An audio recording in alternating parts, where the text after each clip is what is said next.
The Washington Wizards have formally obtained the 18th pick in the 2025 NBA Draft.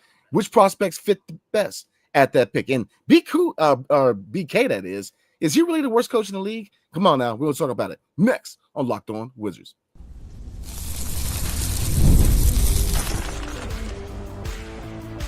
You are Locked On Wizards, your daily Washington Wizards podcast, part of the Locked On Podcast Network. Your team every day.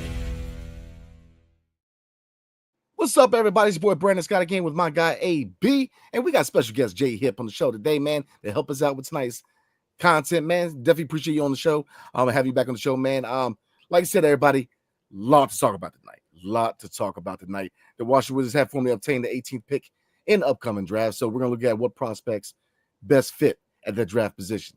Then, could the Houston Rockets be the team we need to talk to if we want to trade back into the lottery? I think so. But what trade package would it take to get there? And Coach BK, some of the players voted him the worst coach in the league. Is that really fair? So we're going to talk about that and then get in the comments like we always do. But before we do, tonight's episode is brought to you by Gametime. Download the Gametime app, create an account, and use promo code LOCKEDONNBA for $20 off your first purchase. Come on now. It's that easy. So before we get into this episode, man, Jay Hip, how you doing tonight, man? I'm good, man. I'm ready. Let's get it. Yes, sir. Yeah. Yes, sir. So definitely, again, man. Oh, man. Yeah, that's my favorite logo, man. So definitely love the hat, man. A lot to talk about tonight, everybody. Like I said, the Washington Wizards do formally have 2 first-round picks in the upcoming draft. Now, the first one, we don't quite know yet till we get to the draft lottery, but we do know for sure that we have the 18th pick that we acquired in the Marcus Smart trade from the Memphis Grizzlies. So appreciate y'all over there at Memphis, man, for the second first-round pick. Now, draft prospects to look at that draft position. So real quick, before I get your take from both of you gentlemen, man, I got 3 players I'm going to throw out there real quick that I think could be 3 targets for us with the 18th overall pick. So let's slide into the first one. Is pretty obvious. You guys know me, Danny Wolf. I think Danny Wolf is a guy where it's 7 foot, baby Jokic 2.0. You have got to take a look at him with the 18th overall pick, because right now the latest mock drafts have him, if you could bear with me real quick, have him, he's all the way down at 30 in Phoenix, man. So we would definitely be in position to get him. 7 foot, 250 pounds, 20 years old. So second guy I'm gonna look at real quick, guys, is Thomas Sorber out of Georgetown. Now I know he did have an injury last year, but he's at 6'10", so not your prototypical 7-footer, but he does have the weight, 255 pounds, 19 years old, out of my favorite college, Georgetown University, and his comparison is Onyeka Okongwu. And the third player I'm going to discuss tonight is Rasheed Fleming out of St. Joseph's, man, 6'9", 240 pounds. So I'm going to start with Jay Hip, 18th overall pick, man. What are some prospects that really kind of come out at you, man? Let me see. I like Danny Wolf. Yeah. Thomas Sorber, that was my number one. That was my number one pick. You know, when I think about what this pick is going to be, I look at the identity of the Wizards. What is their identity? If you look at the past 2 drafts, the players that they've been getting two-way players that are not just good, players that are good on offense, but need a little bit of retooling, right? But also players that are defensive-minded players. Bilal Coulibaly, defensive-minded player. Alex Sarr, defensive-minded player. Bub Carrington, defense. Keyshawn George, defense, right? So you have to think about the person that you're drafting has to fit that mold. Yeah. You understand what I'm saying? So when I think about it, I love Danny Wolf. Okay, if he's Jokic 2.0, great. But is he good defensively? Yeah. You understand? Now, Thomas Sorber, here's what I like about him. He comes from that Big East. If you know anything about the Big East, right? The Big East is known for big men, and they're known for defense, right? And I love the sound of that. So I'm going with Sorber, honestly. I love Danny Wolf. Okay, he might be a better offensive player, but that doesn't mean Sorber is not a good offensive player. I think, honestly, maybe, and correct me if I'm wrong, I think he's a better defender than Danny Wolf. And I mean, if you don't pick any of those, you could go Boogie Flan. I like him. Yeah. Now the thing is, with their guards, they have a lot of guards. So I don't know if you want to draft another guard because you got him, you got the play out of Florida. Yeah. But so I don't know if they're gonna pick a guard. I don't think they're gonna pick a guard. I think they're gonna go big. Maybe they'll go big. I think they'll go big with their first pick. Yeah. And later rounds, right? In their late pick in the first round. So I'm going Sorber. I love Sorber. I watched his highlights earlier. Man, that boy's a dog, man. That boy, I like him. And he's from the home team. Come on, bring him home. Let's make him stay here. He's staying. Okay, you rocking with Sorb out of Georgetown. Like I said, I'm a Hoya guy. I can definitely dig it. AB, who you rolling with 18, man? So you guys mentioned Thomas Sorber, big fan of him. Also, Rasheer Fleming. I'm probably butchering his name, but Nolan Traore. I think that's how you pronounce his name. Also, Carter Bryant is a guy that I've been looking at pick 18. Yeah. Also, a guy from overseas, Noah. I'm going to pronounce it wrong. Esenugwe, or I'm gonna say Noah. Yeah, I know he's on my. He's also someone that I like as a young project. I don't know if he'll be there at pick 18 because I think his stock is going to continue rising. I think he is very intriguing because he's been training the corner, and that's a big reason why his stock is going up. I think the other day he had a 20-point game, and he continues to be sharp as a self-created, as he can take the ball to the rim, 3-level scorer. He also had 10 3-pointers made the last 7 games, and he's only 3 days older than Cooper Flack. So again, if you want to get a young guy, young project at pick 18, Noah he's a guy that I like.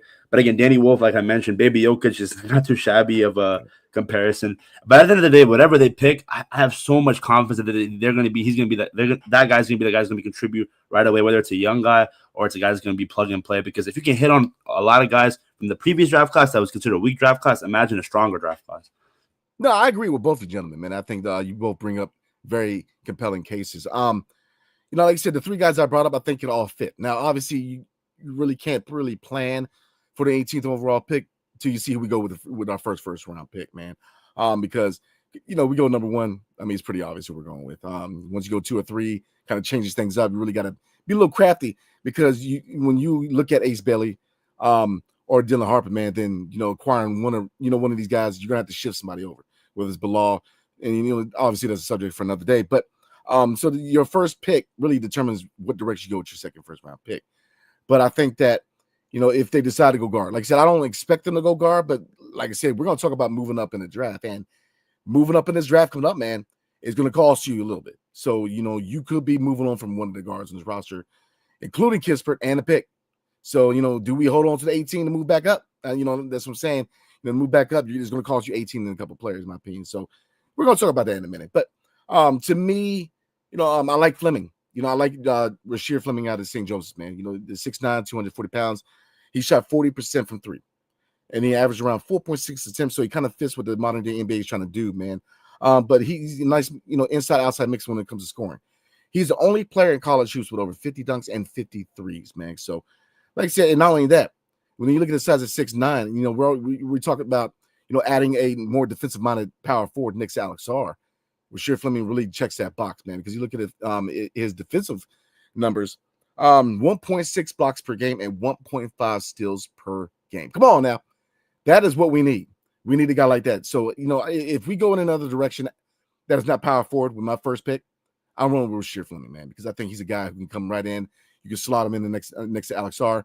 He brings that two-way potential, like you were talking about Jay Hip, where he can produce on both ends of the floor, man. So I think he checks both boxes for this team. But like I said, Sorber, I'm intrigued because I'm a Georgetown guy. Yes, I'm a little biased, but I think he can't play. Now, the injury, I think that's one thing that's going to kind of scare a lot of teams, man, because you only have 24 games of tape for teams to scout. So that's one thing to consider. But then if Kyrie can get drafted, playing only what? It was like 5 games, if that, at Duke. So if he can get drafted, Sorber can get drafted. So I think Sorber would be a good prospect. And then obviously Danny Wolf, man. I think, Jay Hip really hit the nail on the head where defensively, 7-footer, man, you need some defense. You don't need a guy who is exclusively an offensive guy. Even though, if you look at a potential 7-foot mix with him and Tristan Vucevic on a second unit, That wouldn't be a bad combo. You know what I mean? 2 7-footers where one's a defensive-minded guy who can stretch the floor and another guy's a pure scorer. So like I said, that's the biggest thing to emphasize, guys, is that we've got options. We've got the ability to kind of be crafty and really be creative with constructing this roster. We're not held down by a supermax. We're not held down by a GM who can't draft. You know, we got a front office who knows how to scout. They know how to find talent.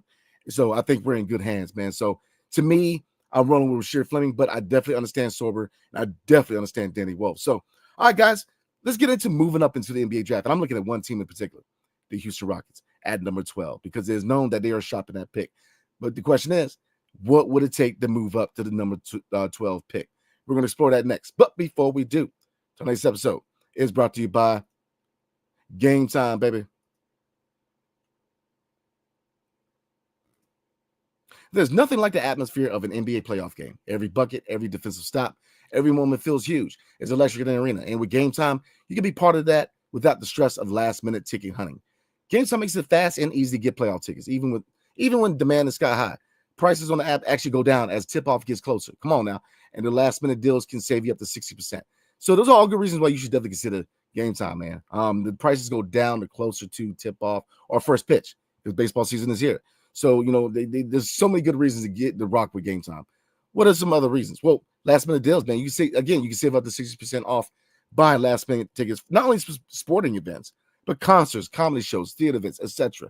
So, again, definitely consider rocking with Gametime. Take the guesswork out of buying tickets with Gametime. Download the Gametime app, create an account, use promo code LOCKEDONNBA for $20 off your first purchase. Terms apply. And again, create an account and redeem code LOCKEDONNBA for $20 off. Download Gametime today. Last minute tickets, lowest price, guaranteed.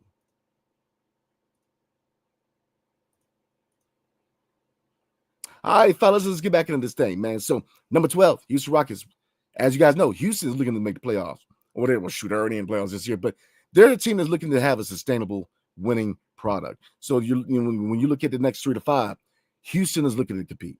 So, they are currently shopping the number 12 pick. So, I'm going to start with AB, man. To move up, and take this into consideration before you answer this question, man. Last year, we moved back up to 14, right?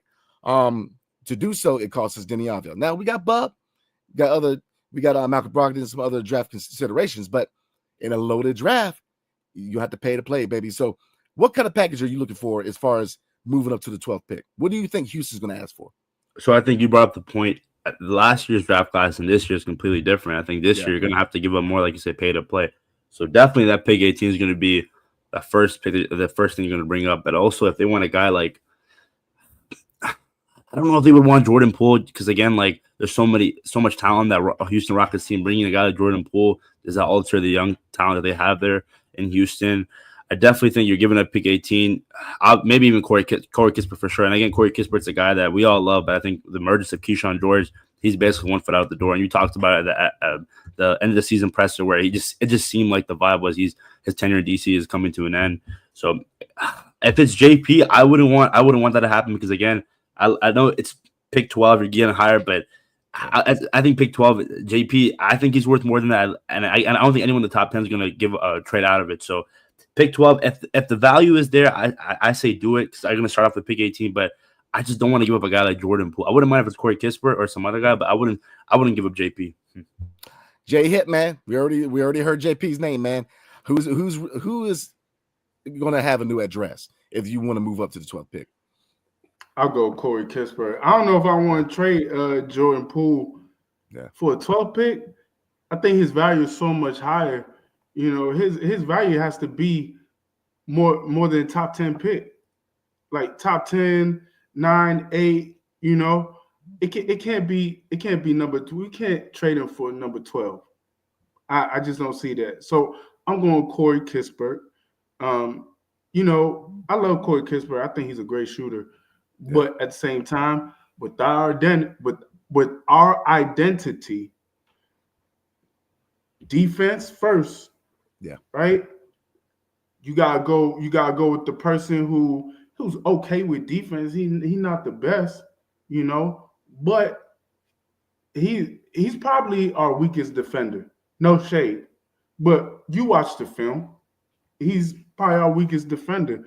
So I'm getting rid of him, and I'm packaging the 18th pick. Love him, thinks he's a great shooter, but I think we got other shooters like Keyshawn George to take his spot. So I'm getting rid of Corey Kispert. Okay. I'll say this. I don't really want to trade Jordan Poole. I think you keep him around. I think we all agree with that sentiment. But let's be real. To get that 12th pick in a loaded draft is going to cost you both. It's going to cost you both and an 18th pick. Because, Houston, look, they're trying to add pieces. The biggest emphasis here is just trying to use that pick to add pieces for a championship. If you look at the roster right now, they're a team where they're very front loaded as far as their starting five. Right now, Fred VanVleet, obviously that's subject to change, but the starting point guard. But after him, you got Aaron Holiday. So what does that tell you? They could use a player like Jordan Poole, a guy, that combo guard who can, play the one, play the two. They could use that because if you look at their second unit, Aaron Holiday's it when it comes to guards. Now you do have Reece Shepherd, and maybe they give him more responsibility this year. But I think it's gonna cost you both. Because like I said, last year it cost you Denny. And, a lot of people wondering, hey, how do you trade a 23-year-old that you drafted, developed, and you paid to one of the best team-friendly contracts in the league? It cost us. And that was a weak draft. This draft is going to cost you a little bit. And that's what I'm saying, that when you look at their roster construction, they need a shooter. So then, they could use Jordan Poole and Corey Kispert, because I think if I'm the Houston Rockets, that's what I'm asking. Because those two players make me a championship team. Because when you look at the way they have cooking in Houston, man, Dylan Brooks is Dylan Brooks, but I do think every team needs an enforcer. But Şengün at the 5, Eamon Thompson really stepped up this year. Jalen Green. You still got Terry Eason. You still got Jabari Smith. You got Steven Adams. So they need a shooter on the second unit. They need another guard. So if I'm Houston, I'm asking for JP and Corey Kispert and 18th pick. Because like I said, it's gonna cost you, man. You got to pay the cost to be the boss, baby. And moving up to 12. Because outside of 12, you look at 11, okay, maybe you can swing a deal with Miami because they're kind of in flux. You don't know if they're going to rebuild, but, losing Jimmy, man, you don't really have star appeal. So maybe they shop, maybe they tried to rebuild. Don't know. But the top 10, like you said, AB, we're not getting top 10 because these teams need these picks. Let's take a look at it. Portland, they need a top 10 pick. They had 10. Number 9 is San Antonio. They need a pick. Chicago, they're still in flux, but they need young talent. Toronto, influx, but they got Maluk right now at 7 to Toronto. Good pick. Philadelphia, need young talent because eventually they're going to have to try to move on from a lot of these contracts. Number 5, Brooklyn. And right now, this is based off the records. This is based off the records right now. So it's not because I see people already saying that the Rockets have 9. I did this. I'm looking at NBA.com right now. This is from 2 days ago. So right now it's 12. But you guys kind of see what I'm saying, man. Like, these guys in the top 10 need picks. They need picks. They're rebuilding or they're in flux, man. They're kind of in between where, like, they need young talent. So I think the best case scenario is Houston. And like I said, you're going to have to pay for the luxury to move back into the lottery, man. So it's going to cost you JP and Corey Kispert and an 18th pick, in my humble opinion. So, all right, guys, before we move on, man, the players did vote. And it was right now, from what I'm seeing right now, there was about 7-3 votes the last time I saw it. But 24.7% of players voted Brian Keefe as the worst coach in the NBA. Now, mind you, in second place was Mike Budenholzer.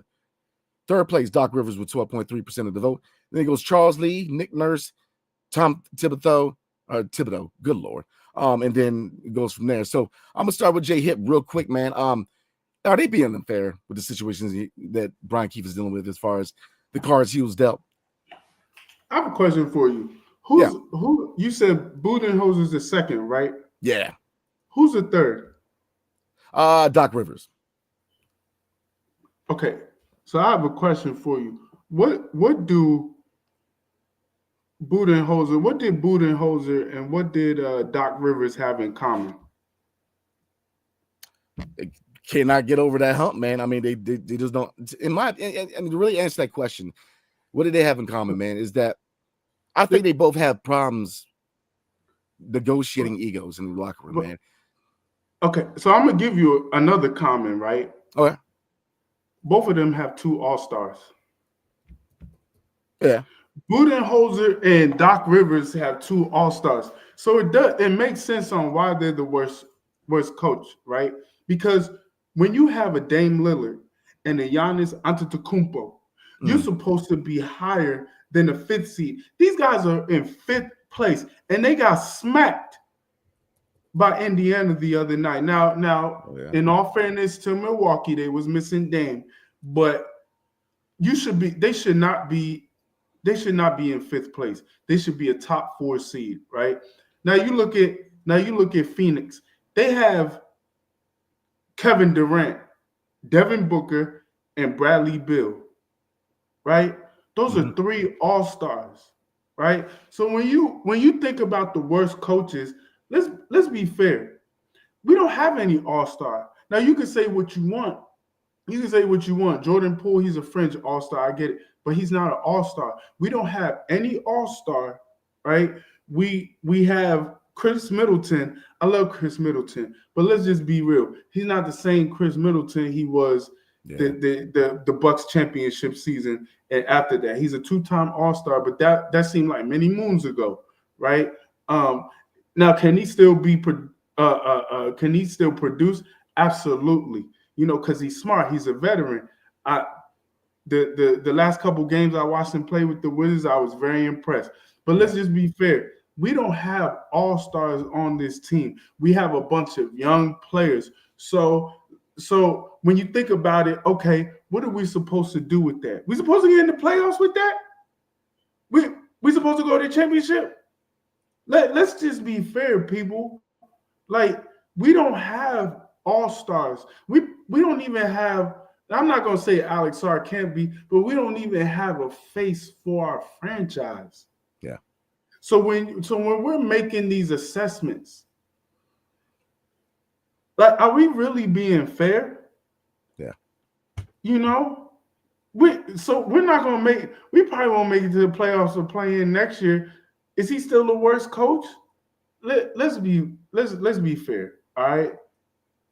That's all I'm saying. So no, he's not the worst coach. Yeah. Because he doesn't really have anything to work with. I'm not saying our team is sorry, because we're not, but we have a bunch of young players and no all-stars. So no, he's not the worst coach. Okay. I agree with you. AB, what you think, man? You agree, disagree? No, Jay here brought up a lot of great points. Yeah. Again, Phoenix, you don't have a draft pick until 2035. I'm going to be like 50 by then. So to me, it's just at the end of the day, and I think it's the players, right? Or is it who is the ones that vote on these polls? Yeah, it was based on players. Yeah. So here's my thing. Like, again, we talked about Phoenix. We talked about it recently. Willie Green, the New Orleans Pelicans. You have so much talent, and you're still failing. To me, you look at the Wizards, man. First year BK as a year head coach. You have veterans developing. You want to get the trade value, but you also have young guys developing. And on top of that, it's just it's a youth movement, and you're giving him that much. And if you really focus on the Wizards this first half compared to the second half of the season, you realize there has been improvement in so many ways on and off the court. And I just feel like it's unfair. And I think it was Charlotte that won like the worst organization show. Shout out to Austin Rivers, who said he preferred Cooper Flag to go to the Hornets instead of Washington. But to me, it just sucks. It's so easy to point fingers to the team that doesn't have the most amount of wins. I get it. It is what it is. But you have to see also the bigger picture, the context. They are getting better. And hopefully people realize that sooner rather than later. But the fact that BK in his first year, worst head coach, it's absurd. The guy's resume, that's great. And you just got to give him some time, man. I mean, Rome wasn't built in a day. And the fact that you're saying that he's the worst, and when there's teams out there underperforming, it's one thing being bad guys and as an organization, but it's also another thing being bad when you have so much talent. Because at that point, you don't have any excuses. Yeah, I agree with both the gentlemen, man. I don't really have anything to add. I think it's unfair because I don't think people really realize how much progress is being made behind the scenes, the scouting department, development, the front office. So there's so many reasons to be excited and optimistic about the future. And I think a lot of people they like the names. Look at, the Wizards suck, so the coach is bad. No, it's not that simple. It's so many different factors. So I think, it's very unfair. So, all right, guys, we're going to get into comments. And I got to fact checker real quick. So, but before I do so, tonight's episode is brought to you by Amazon Fire TV Stick. Come on now. Did you know your Fire TV is also on the Xbox? Ooh, intriguing. Turn any TV into your gaming and entertainment hub with Fire TV Stick 4K devices. No console required. Just grab your parent controller, subscribe, and sign into your Xbox Game Pass Ultimate with EA Play included, and you're ready to play. Dive into hundreds of premium titles from EA Sports College Football 25 to College or Call of Duty Black Ops 6 and NFL. As easy as you stream your favorite shows, is gaming made simple, and it's all on your Fire TV. And I'm a big gamer, so if you can combine both your TV and all the capabilities that come with that and an Xbox, I'm trying to tell you, man, because, again, there's a lot of good reasons why you should definitely rock with this. Because, again, affordable and portable gaming, right? Play high-quality Xbox games at a fraction of the cost of a console. Come on now. Already have a console? Our Fire TV Stick 4K device is more affordable and easier to travel with, allowing you to take your or your kids' games wherever you plug in. So if you travel a lot, if you travel with your kids a lot, you can't always carry an Xbox around with you, man. This gives you the capability to have all of that in one compact situation, man. So hit Amazon.com/Fire TV Locked On to get started. Xbox Game Pass Ultimate subscription and compatible controller required. Available on select devices, including Fire TV Stick 4K, second generation, Fire TV Stick 4K Max, first and second generation, and Fire TV Cube, third generation. Come on now, rock with them. Amazon Fire TV Stick. All right, gentlemen, let's get into comments. But before we do, I got to really clear up this whole draft thing, man. So SBH 2345 says the Rockets had the 9th, not the 12th. And then goes on to say they won the tiebreaker. So let me break down the tiebreaker because the tiebreaker had nothing to do with the Rockets. So this is the tiebreaker. The results of the drawings. The Phoenix Suns won a tiebreaker with the Portland Trailblazers. The Dallas Mavericks won a tiebreaker with the Chicago Bulls. Sacramento Kings won a tiebreaker with the Atlanta Hawks. The Grizzlies won a tiebreaker with the Golden State Warriors and the Milwaukee Bucks, which enabled us to get that pick. Second and third place in the tiebreaker drawings with the Milwaukee and Golden State, respectively. Now, the Los Angeles Lakers won the tiebreaker with the Denver Nuggets, the Indiana Pacers, and the LA Clippers. Second, third, and fourth place in the tiebreaker drawings went to Indiana, the Clippers, and Denver, respectively. Houston was not involved with that process. Now, Houston is in the top 12. So right now, as we all know, the lottery is still up in the air. So right now, when you look at 12th, potentially is based off the records of the current NBA regular season. So obviously with the lottery, it could change. But what does that tell you? That if it goes any closer than 12, if it's at 9, it's definitely going to cost you Jordan Poole and Corey Kispert in the 18th pick. So, I just had to clear it up, man. So definitely appreciate it. All right, so let's get into comments, guys. Let's see. And Rich starting things off, Lord. He says tanking for the 18th pick is diabolical. Well, we didn't tank for the 18th pick, bro. It came via trade, man. So we're gonna be all right. We still got another first round pick. It's gonna be a lot better than that. Has to be a troll, man. No way. You gotta be. It is what it is, man. When the good comes bad, it is what it is. Jimmy Go Outside says that Dawkins loves someone in the late lottery. I can see the Hawks or Spurs taking on Kispert in 18 to jump up to 13 to 14. I mean, I'm gonna start with J Hip, man. I mean, what do you think about that proposal, man? You said so who's that? I can see the Hawks or Spurs. You know what? Yeah.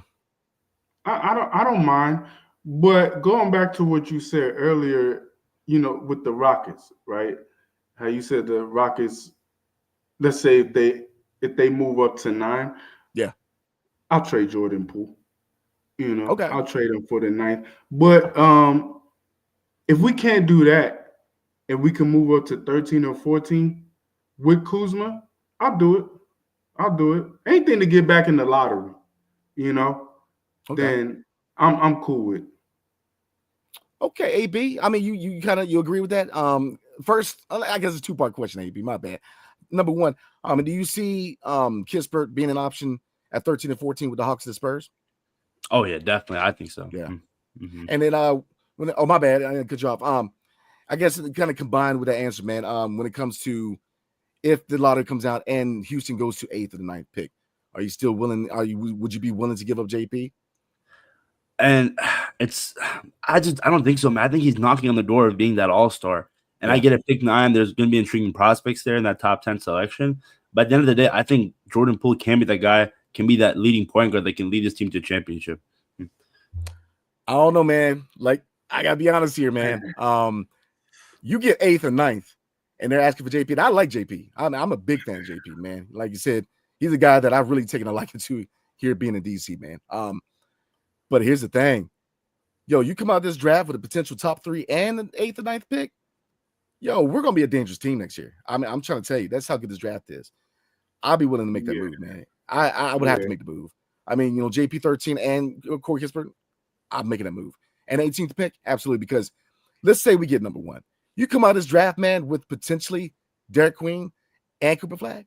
Even if we go Dylan Harper to Ace Belly, to come out of this draft, I'm just telling you, man, you add 2 guys, 2 high impact top 10 picks, this team's going to be better next year to the point where I'm willing to push the envelope and say we could be a playing team.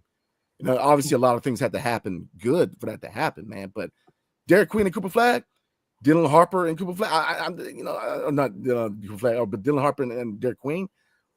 So, I'm saying, man, look, if Houston gets that 8th or 9th, I'll be willing to give up that package, man, to be honest with you. So, you guys get in the comment section. Let me know. I'm outnumbered here, man. Yeah, I'm the only Jordan Poole fan. No, I'm joking.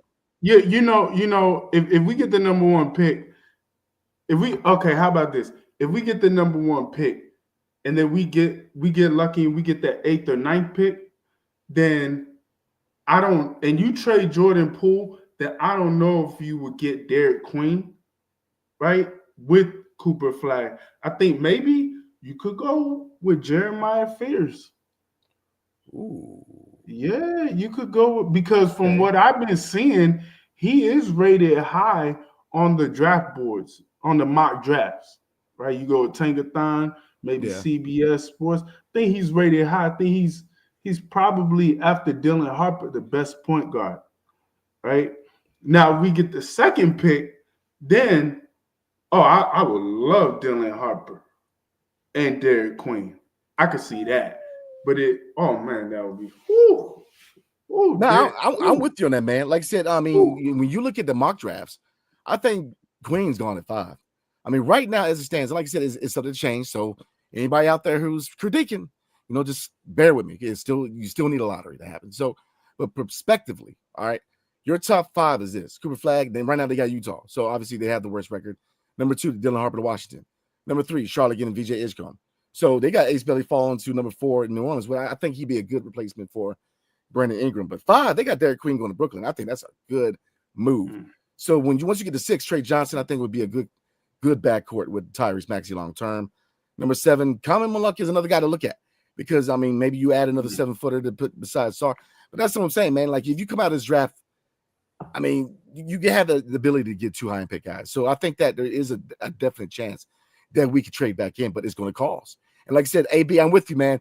I'm very hesitant to move him from Jordan Poole. Very hesitant because I think he's a long-term piece. But like I said, man, what separates your average general manager from your Sam Presties, from these guys that know what they're doing, man, is that you got to make those risky moves. Sometimes you have to subtract add. And sometimes you got to subtract guys that you like. Denny was liked here. Denny was much loved here. And look, they had no problem shipping him because they were able to get picks, a young player, and a mentor out of that move. So Jordan Poole, like I said, teams are going to come calling for his services because he showed the league this season what he can do. On a bad, you can argue a bad team, whatever. But, there's so many different factors why his trade value went up. Leadership, more efficiency as far as his offensive play.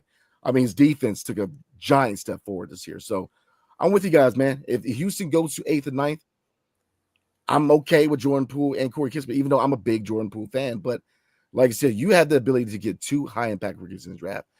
I'm not even worried about that pick next year. If you move into the top 10, including a top 3, I can forget that pick next year. We're going to have one of the best young cores in the league. And we already have one of the best cores in the league. You had 2 top 10 picks. Lord have mercy. Come on now. Bright times in DC. So this is going to be the last comment for the night, guys. We're going to kind of answer this briefly. Kind of going over what we already talked about. This is from my guy, Bex Tech. He says, Keefe is not Mr. Right. He's Mr. Right now. Don't do what the Pistons did with Monty Williams. Wait until you're an attractive enough destination to warrant interest before throwing Keefe out. You know what, gentlemen? Brothers, I don't even have anything to say to that. That is the perfect comment. I'm gonna let you. I'm gonna start with AB. Briefly, man. What's your take on that? Yeah, no, definitely. I think this Wizards team eventually is going to be a destination spot, whether it's free agents or if it's coaching staff or whatnot. But I still think I'm just so much confident in Coach Keefe because, again, you just have to look at the situation, and we always go back to context, look at the plate that he was given, and it's going to take some time. And, again, so many coaches, it's so easy to say, let's bring in Mike Malone, bring in Coach Taylor Jenkins. It's so easy to say that, and magically, the 18-win team is going to be the first seed in their conference. It's not that easy. It takes time. It takes development. And honestly, like to me, like imagine these young guys and they see their guy Coach Keefe, who they're bought in. Imagine they're getting fired. You're bringing some new guy, and it's basically a slap to the player's face. So for me, I don't think Coach Keefe deserves to be fired now. Next season, if there's still lack of defensive communications, losing the pain, getting blown out by 50+ points a game, not getting more than 25 wins, it's still less than, if it's less than 20, then there's cause for concern. But as of right now, I think it's too soon to say he needs to be out of DC. Yeah, I mean, before I get your take real quick, J Hip, man, I mean, people get so caught up in, the team is trash, so the coach is trash. No. When you look at the list of players that Brian Keefe has helped develop, Kevin Durant, Russell Westbrook, James Harden, I mean, come on, man. All three of those guys, you could argue are Hall of Famers. I mean, easy, in my opinion. You got to give him time. First full season as a first-time head coach. Bulldozer, I disagree with. He's a good coach. Look at the situation. Phoenix has had 3 head coaches in 3 years, and all 3 coaches have had success in the NBA. So you really point the coaches as the problem? When are we going to look? I'm all about player, putting the players up there and giving them more. AB, what am I trying to say? Player empowerment. Player power. Yeah. There you go. I'm all for that, man. But when are we going to stop this whole narrative where it's always the coach's fault? It wasn't Mike Brown's fault in Sacramento. It wasn't Mike Malone's fault, even though there was some wordings, there was some locker room stuff between Russ and Jokic, whatever. But in Phoenix, are we going to stop playing this game like Phoenix, like the players ain't the problem? Come on, man. We all know what the problem is. Why are we acting like Budenholzer was the problem? Frank Vogel was the problem. Monty Williams was the problem. You have 2 ISO-heavy shooting guards that you're trying to convert one of them into a point guard. Now you got Tyus Jones. I mean, it's a mess. You trade away all your future. I mean, it's just, I hate this narrative where it's always the coach's fault. Mike Budenholzer is a good coach. Let's be real. He's a championship-winning coach. Stop it. And that's my biggest thing, man. So I kind of talk a little bit. I'm going to get you take real quick now, J Hip. You know what I would like? I get what people are saying about Brian Keefe. But like I said, let's look at the situation he's in. Yeah. He has no all-star. So how about this? You know what I want to see for once? Because I'm getting tired of seeing these coaches be put in these good situations. Like, we think one of the greatest coaches in the world ever is Phil Jackson, right? Thank you. But hold on. But hold on. But if you think about Phil Jackson came into 2 situations where he came in to the best player ever. He had that's what he came into. He came into a situation where he had the best player ever, right? Then he left that situation and went to possibly a top 5 ever player with Kobe and Shaq, right? He didn't go to a situation. He has never been in a situation where he's had to coach a team from the ground up, right? The only person, maybe you could say Popovich, maybe, but for once, I would like to see a situation where there's a coach who inherits the team from the bottom, right? When they're rebuild, and then takes that team to a championship. That's what I would like to see. Now we talking started from the bottom, now we're here, right? Yes, sir. But that, for once, that's what I would like to see. So, like, when the team gets good, why are we going to kick Brian Keefe out? Because he's the person that developed those players, right? Think about this. When you look at Bilal Coulibaly, right? When you look at Alex Sarr, right? When you look at Bub Carrington and Keyshawn George, AJ Johnson, Kobe Jones, right? He's developing all of those players, right? So and he's going to keep developing those players until they get maybe all-star level. Who knows? If they don't get to all-star level, maybe they'll get to fringe all-star level. They'll be huge contributors, right? That's his work. So now you're going to strip that away from him and give it to a hot commodity coach? No. That's not fair. Let's let this man coach this team. Let's do this. Let's let him coach his team to get to the playoffs. And then let's see what happens. I say keep him. Keep him. I want to be one of those teams that fire a coach when the team gets good and then brings in another head coach. Nah, let's be loyal. Let's be one of those teams that's loyal. Okay, I can rock with that. And like I said, before we wrap this thing up, man, I agree about Phil Jackson. It ain't hard to win championships when you go from MJ to Scottie Pippen to, Shaq and Kobe. It ain't too hard. And to me, the coach should have been on that list. At number one should have been Doc Rivers. How many situations has he been into where he's had an all-star cast and he can't even get? He can only go so far. He went from the Clippers to the 76ers and now the Bucks. Stop it. So I'm with you on that. So we're gonna go ahead and call it tonight, guys. So like I said, we covered a lot tonight. Definitely appreciate my guy Jay Hip as always, man. Real quick before we roll, man, where can people catch you real quick, man? You want me to go for? I'm sorry. Yes, sir. My bad. You catch me on Facebook. I'm always posting something about the Wizards, giving my take. You catch me on Instagram. You could type in at John.Hipkins at Instagram and then my name on Facebook. So, if you wanna holler at me, DM me, whatever, I'll respond. We talk some Wizards basketball. I don't mind having a little barbershop talk. Cool, man. Appreciate you. Like I said, definitely appreciate you having you back on the show, man. And AB, like I said, definitely check out my guy AB because the NFL draft's coming up. So I know both of us are going to have some content and going live on Thursday night, man. So like I said, I'm definitely thinking we're going to get a receiver or a running back at 29, man. But we'll talk about that later. So again, shout out to Jay Hip. Appreciate him coming down. And always my guy AB. All right, everybody. Hail to the Wizards and peace.